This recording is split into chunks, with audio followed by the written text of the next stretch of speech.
Welcome to another BlkMoneyDotCom video hosted by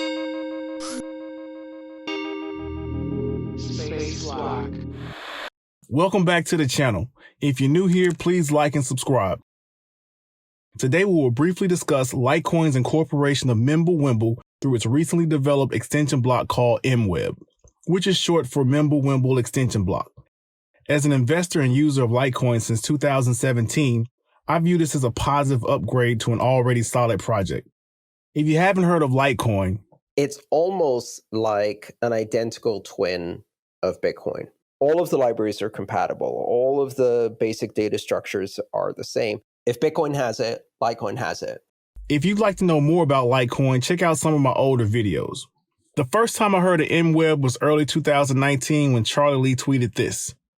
Now that the scaling debate is behind us, the next battleground will be on fungibility and privacy. I am now focused on making Litecoin more fungible by adding confidential transactions.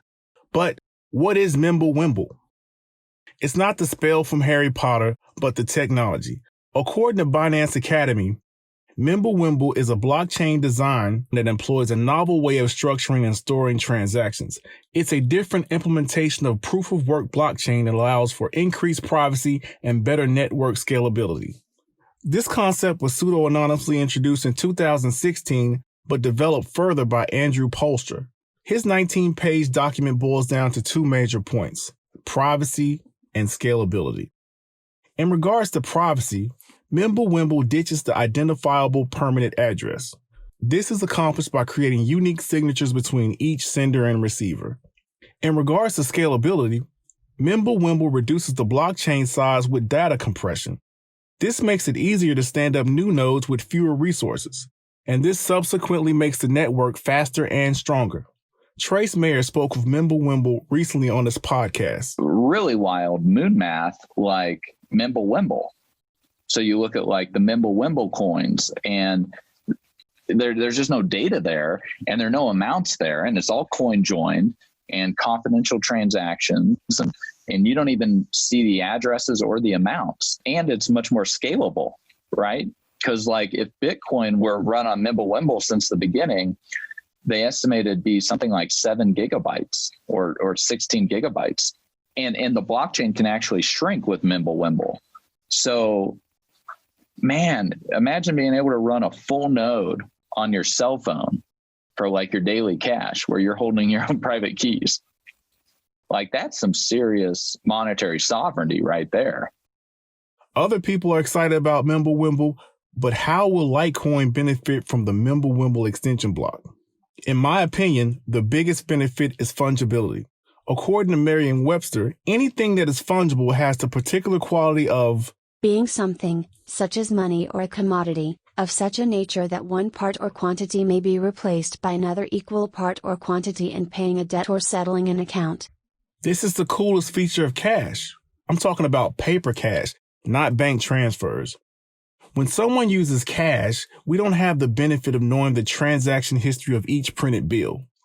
The physical dollar you use to buy a candy bar might be the same one previously used to buy medication, pay a utility bill, or donate to a religious organization.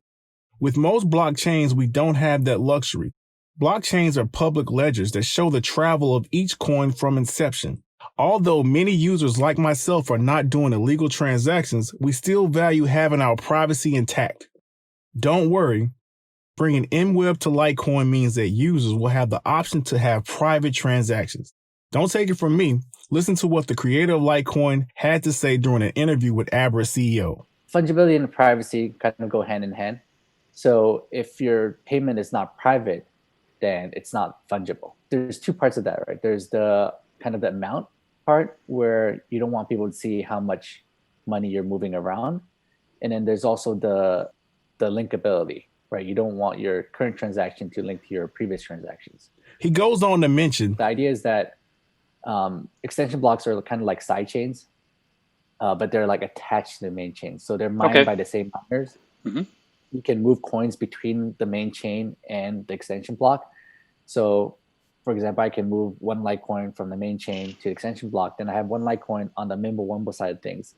And once I'm there, everything is using confidential transaction, and all the transactions are through the Mimblewimble protocol. Keeping this an optional side chain to Litecoin will help fight against future regulations. We have seen some privacy coins delisted in the past for lack of liquidity and fear of government sanctions. This way, exchanges will have an option, and so will users. You can either choose to go the traditional path of Litecoin or choose the more private, secure path. That's it for my brief overview of MWEB. I think it's a great addition to the coin that should push our user base higher. Thanks for tuning in. Remember to check below for links regarding this topic. Until next time, feel free to come back for more frugal finance advice. Peace.